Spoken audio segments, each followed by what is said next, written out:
सभी कार्यकर्ताओं से अनुरोध है कि आप मंच की व्यवस्थाओं को ध्यान में रखें।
मुख्य अतिथि अलवर में आवेगा आई रे पेपर में तन मन धन सुस्वागत आज रामगढ़ क्षेत्र में। अरे कार्यकर्ताओं संगीत बजा के मन से उतर जाए पैसा आपका संगीत रोक लीजिए थोड़ा सा 2 मिनट के लिए। अरे कार्यकर्ताओं से आप एक बार मंच से जो अपेक्षित लोग बाकी मंच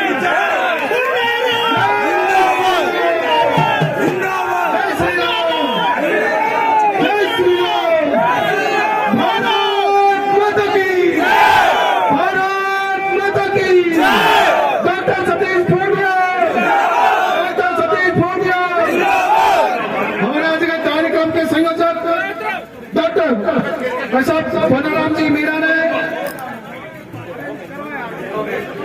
स्वागत के लिए आदमी शरीफ आदमी अपने परिवार को नेपाल में पाल रहा था, उसका नेपाल में ऑर्डर पे मर्डर हो गया।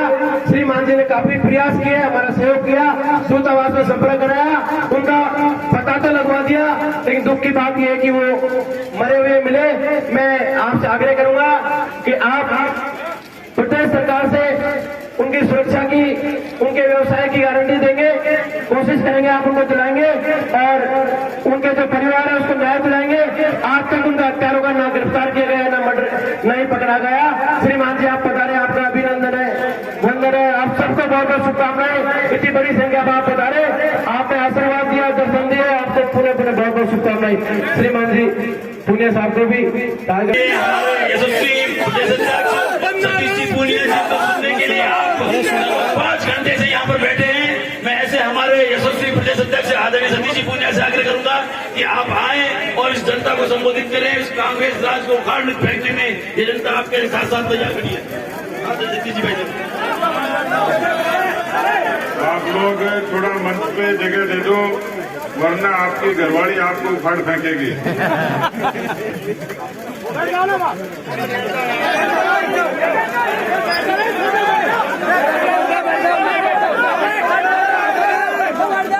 जिसको जहाँ जगह दी, जनता पार्टी जिंदाबाद जिंदाबाद जिंदाबाद जिंदाबाद जिंदाबाद जिंदाबाद, बीजेपी जिंदाबाद जिंदाबाद जिंदाबाद, जिंदाबाद जिंदाबाद जिंदाबाद जिंदाबाद जिंदाबाद, श्री नरेंद्र मोदी जिंदाबाद जिंदाबाद जिंदाबाद, श्री जेपी नड्डा जिंदाबाद जिंदाबाद जिंदाबाद, श्री अमित शाह जिंदाबाद जिंदाबाद जिंदाबाद, सारे नेता जिंदाबाद जिंदाबाद जिंदाबाद, जनता जनार्दन जिंदाबाद जिंदाबाद जिंदाबाद, सारे कार्यकर्ता जिंदाबाद जिंदाबाद जिंदाबाद, लक्ष्मणगढ़ राजगढ़ जिंदाबाद जिंदाबाद जिंदाबाद, अलवर जिंदाबाद जिंदाबाद जिंदाबाद, राजस्थान जिंदाबाद जिंदाबाद जिंदाबाद, हिंदुस्तान जिंदाबाद जिंदाबाद जिंदाबाद, हिंदुस्तान जिंदाबाद था, जिंदाबाद है और जिंदाबाद रहेगा। आज की इस विशाल जनसभा के संयोजक भाई बन्नाराम मीणा जी, हमारे जिले के अध्यक्ष दोनों ही संजय नरूका जी और बलवान यादव जी, हमारे विधायक भाई संजय शर्मा जी, हमारे बुजुर्ग नेता लेकिन दिल से जवान हमारे ज्ञानदेव आहूजा जी। मैंने जब आहूजा जी को जवान कहा तो आपको हंसी क्यों आई? जवानी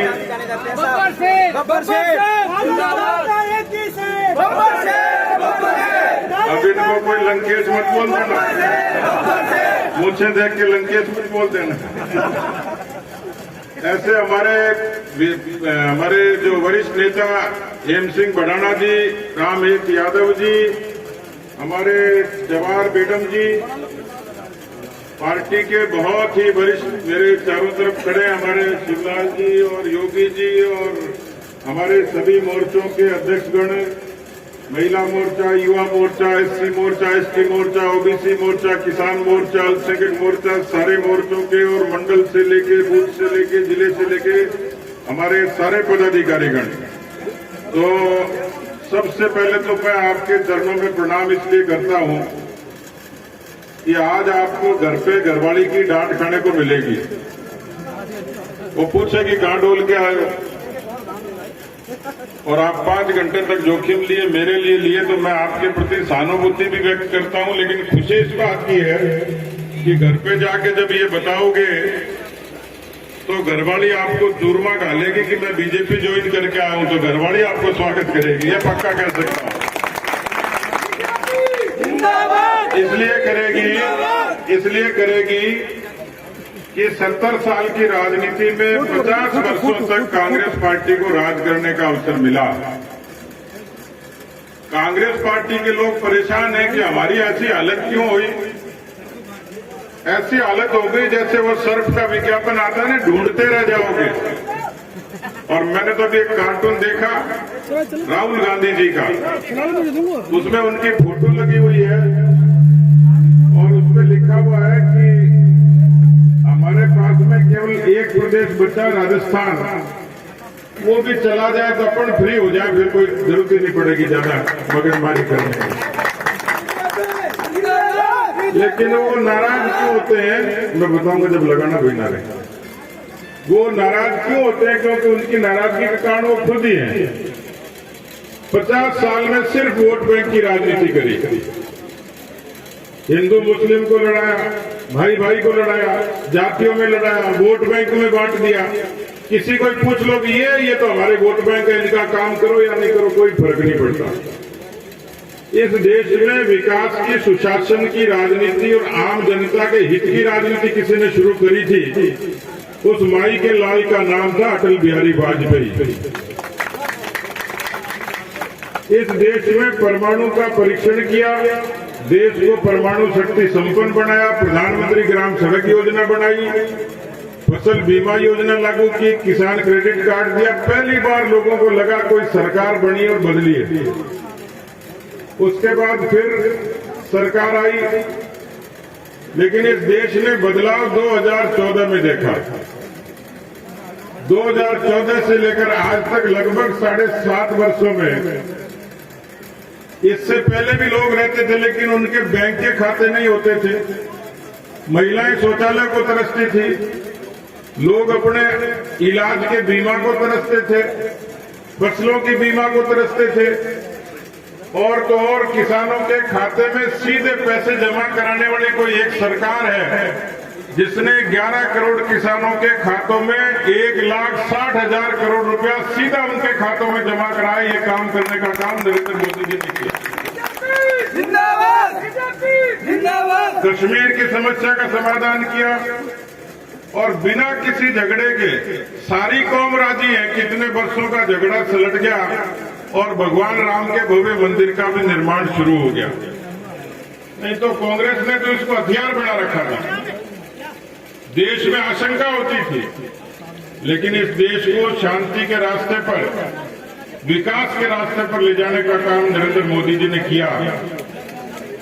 इस देश के 20,000 लोग यूक्रेन में फंसे हुए थे। रूस और यूक्रेन का युद्ध हो गया। पूरे राजस्थान और हिंदुस्तान के हर कौम के विद्यार्थी, एक टोंक जिले के मुस्लिम छात्र ने अपने हमारे जिलाध्यक्ष से जो वार्तालाप करी वो सुन लो तो आपके रोंगटे खड़े हो जाएं। उसने कहा कि मैं अपने परिवार का चिराग हूं। मेरे परिवार को आशंका थी कि मेरा चिराग, घर का चिराग टोंक में अपने घर पे कैसे आएगा। उस मुस्लिम बिरादरी के नौजवान ने कहा कि यदि नरेंद्र मोदी जी देश के प्रधानमंत्री नहीं होते तो मैं सकुशल अपने घर पर नहीं आ सकता था। 20,000 लोगों को निकाला, किस लिए है? क्योंकि वहां तिरंगे का मान सम्मान था। देश में ताकतवर प्रधानमंत्री है, इसलिए रूस और यूक्रेन की सेनाओं ने भारतीयों को सुरक्षित जाने का तिरंगा देखकर रास्ता दिया। ये कोई कम बात नहीं है मित्रों। और इसलिए इस देश में और प्रदेश में जब कोई भारतीय जनता पार्टी के साथ जुड़ता है तो मैं सबसे पहले बन्नाराम जी का अभिनंदन करूंगा कि उन्होंने भारतीय जनता पार्टी की सदस्यता ली है। इनके साथ वो तमाम लोग जो इनके साथ जुड़े हुए थे, जो हाथी की सवारी कर रहे थे, अब वो कमल की सवारी करेंगे। और कमल आप जानते हो, लक्ष्मी कमल पर विराजती। भारतीय जनता पार्टी जिंदाबाद, भारतीय जनता पार्टी जिंदाबाद। यानी आपके क्षेत्र की समृद्धि का रास्ता भी, आपके लोगों को राजनीतिक रूप से सम्मान का रास्ता भी कहीं मिल सकता तो भारतीय जनता पार्टी में मिल सकता है। इसलिए वो सब लोग जिन्होंने आज भारतीय जनता पार्टी ज्वाइन की है, और भी लोग हैं, मुझे बहुत फोन आए ज्वाइन करना चाह रहे हैं, मैं उन सबका स्वागत करूंगा। क्योंकि भारतीय जनता पार्टी भारत का भविष्य है। भारत को आर्थिक रूप से, सामाजिक रूप से, राजनीतिक रूप से ताकतवर बनाने का काम कोई पार्टी कर सकती है तो बीजेपी कर सकती है। और इसलिए आप सब लोग बहुत जो राजनीति से ताल्लुक रखते हैं उनको सबको पता है कि 3 वर्षों में राजस्थान में क्या हालत हुई। यहां मुझे कोई भाई बता देना जिसका पूरा कर्जा माफ हो गया, वो हाथ खड़े कर देना। मुझे पता नहीं लक्ष्मणगढ़ के लोगों का कर्जा माफ हो गया क्या पूरा? नहीं हुआ। कोई को नहीं हो। लेकिन मुझे तो लगा जब राहुल गांधी जी ने घोषणा की थी कि सूरज उगे या नहीं उगे, चंद्रमा गायब हो जाए, 10 तक गिनती गिनूंगा, कर्जा माफ हो जाएगा, मुझे लगा कि ये काम तो भगवान कृष्ण भी नहीं कर सकते। ये अच्छा अवतार पैदा हुआ देश में। 1,20,000 करोड़ का 60 लाख किसानों पर कर्जा, सैकड़ों किसानों ने आत्महत्या कर ली कर्जे से तंग आकर। हिंदुस्तान की सबसे ज्यादा बेरोजगारी कहीं है तो राजस्थान में 32% से भी ज्यादा बेरोजगारी। भत्ता देना था 30 लाख को, दे रहे 4 लाख को। कानून व्यवस्था की हालत मुझे बताने की आवश्यकता नहीं है। 6.5 लाख से भी ज्यादा मुकदमे अब तक दर्ज हुए हैं। कोई माँ बहन बेटी सड़क पर चलती सुरक्षित नहीं है, अस्पताल में सुरक्षित नहीं है, स्कूल में सुरक्षित नहीं है, घर में सुरक्षित नहीं है। एक साल में 6,337 दुष्कर्म की घटनाएं हुई हैं। और मैं जिस जिले में खड़ा हूं उस जिले में तो शर्म से सिर झुक जाता है। थानागाजी की गैंगरेप से लेकर अलवर की निर्भया तक जो हालात अलवर के कानून व्यवस्था के बने हैं, शायद हिंदुस्तान में ऐसा कोई प्रदेश नहीं होगा जहां इतने बुरे हालात। भ्रष्टाचार का मेन्यू कार्ड बन गया। जैसे होटल में दाल फ्राई की रेट बताते हैं, वैसे रेवेन्यू डिपार्टमेंट में, पुलिस में, नगरपालिका में, पंचायती राज में काम करने के लिए रेट तय कर दी सरकार ने। ये अधिकारी इस बात को स्वीकार करते हैं कि हाँ भ्रष्टाचार है। और इससे बड़ा प्रमाण क्या होगा कि मुख्यमंत्री मास्टर जी से पूछता है कि क्या आपको तबादले के लिए पैसे देने पड़ते हैं, तो मास्टर साहब कहते हैं देने पड़ते हैं। फिर मुख्यमंत्री पूछता देने पड़ते हैं, उन्होंने कहा हाँ देने पड़ते हैं।